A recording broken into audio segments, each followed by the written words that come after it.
সাথে আছে আমি আসিফুর রহমান। আজকে আলোচনার প্রসঙ্গ পিএইচপি। তো পিএইচপি নিয়ে কাজ করতে গেলে আমি তো বলেছিলাম গত টিউটোরিয়ালে আপনাদের পিসি কে লোকাল হোস্টে পরিণত করতে হবে। তো সে করতে গেলে লোকাল হোস্টে পরিণত করতে গেলে আপনাদের জাম্প উইন্ডোজ যারা ব্যবহার করেন তাদের জাম্প পিসিতে ডাউনলোড করে ইনস্টল করে নিতে হবে। সেটা হয়তো বা আপনারা এতদিনে নিয়ে ফিরেছেন। তো আমি আমার পিসিতে ডাউনলোড করে রেখেছি, ইনস্টল করা আছে। তো ইনস্টল করা থাকলে হবে না, এটাকে চালু করতে হবে, রান করে চালু করে ওয়ান করে তারপরে কোডগুলোকে সার্ভারের মাধ্যমে সার্ভার থেকে রান করাতে হয়।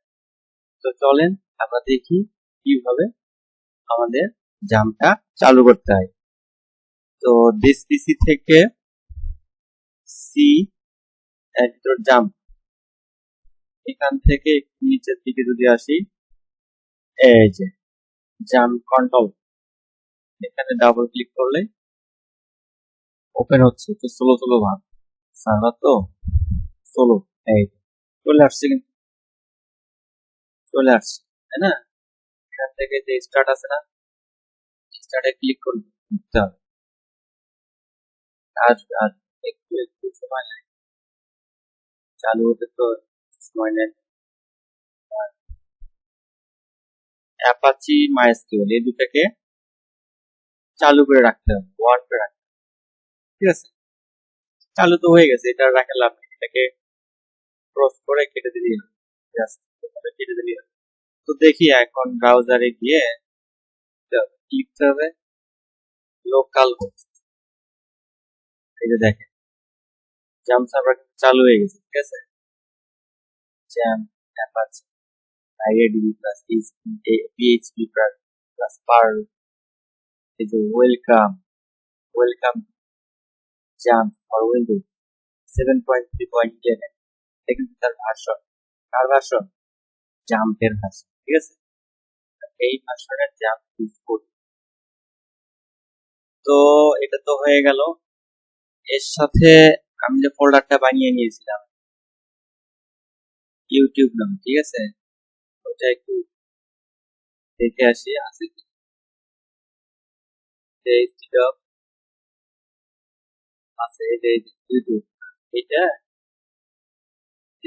এখানে স্ল্যাশের পরে লোকাল হোস্ট ড্যাশবোর্ডটা কাটতে হবে, এটা ড্যাশবোর্ডে আছে। লোকাল হোস্ট থেকে আমরা যাব ইউটিউবে, ইউবি, এখানে লিখে এন্টার দিলেই হবে। এই অবস্থায় আছে, এটা আবার টেক্সট, এই টেক্সটটা কাটতে হবে। আমার কিছু প্রবলেম হবে, ভিতরে গেলাম। আচ্ছা আচ্ছা,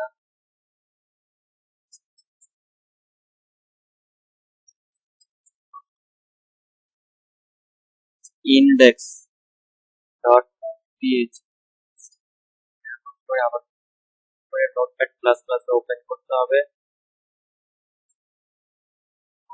চলো চলো, তো আবার সেভ ফাইলে গিয়ে সেভ এস করে চলো চলো, একটা ফি কেটে দিয়ে নতুন করে ফি দিয়ে সেভ, সেভ হয়ে গেছে। তো এইভাবে রাখতে হবে। আর টেক্সট ডকুমেন্টটাকে ডিলিট, জাস্ট এখানে কোড করতে হবে, কোড করলেই হবে। ঠিক আছে, আর রান করবে কিন্তু এখান থেকে রান, ঠিক আছে, এখানে ডিলিট করলে রান হবে। ঠিক আছে, তো আমরা এটা ওয়ানও করতে পারলাম। আর পিএইচপি কিন্তু আপনাদের কন্টেন্ট ম্যানেজমেন্ট সিস্টেম প্রোভাইড করে থাকে। ঠিক আছে, কন্টেন্ট ম্যানেজমেন্ট সিস্টেম গুলো কি কি? অডিও, ভিডিও, ইমেজ, টেক্সট, এগুলোকে বলে content management system. Content management system আমরা পাই ইয়াতে আপনার জুমলা, দুরপাল, ওয়ার্ডপ্রেস, এগুলোতে থাকে, যেগুলোতে পাই।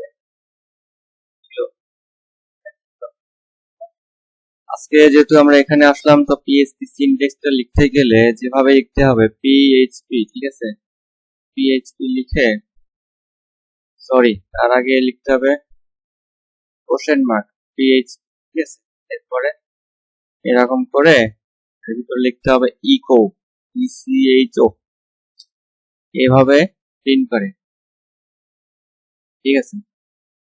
এর মধ্যে লিখলে হবে হ্যালো, HELL, হ্যালো দুনিয়া, দুনিয়া লিখে কন্ট্রোল এস দিয়ে সেভ দিয়ে ব্রাউজারে গিয়ে যদি রিলোড করি, আর ব্রাউজারে আসবে না, এই এই এই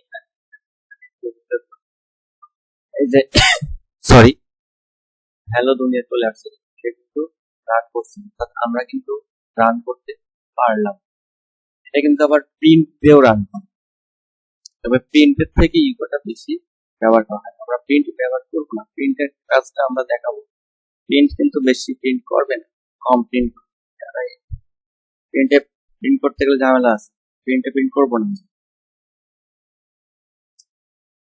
তো লিখছি ডবল হ্যালো ইউটিউব,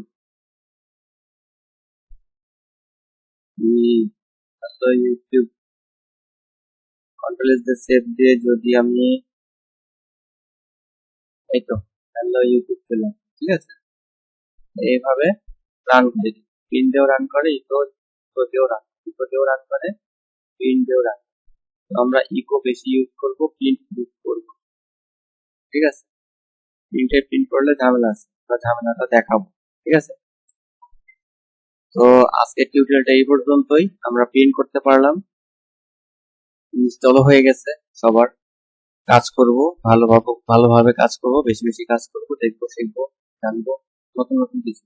আর কথা হচ্ছে যে আমার টিউটোরিয়ালটা বেশি বেশি লাইক করবেন, কমেন্ট করবেন, শেয়ার করবেন, সাবস্ক্রাইব, ঠিক আছে। Thank you very much.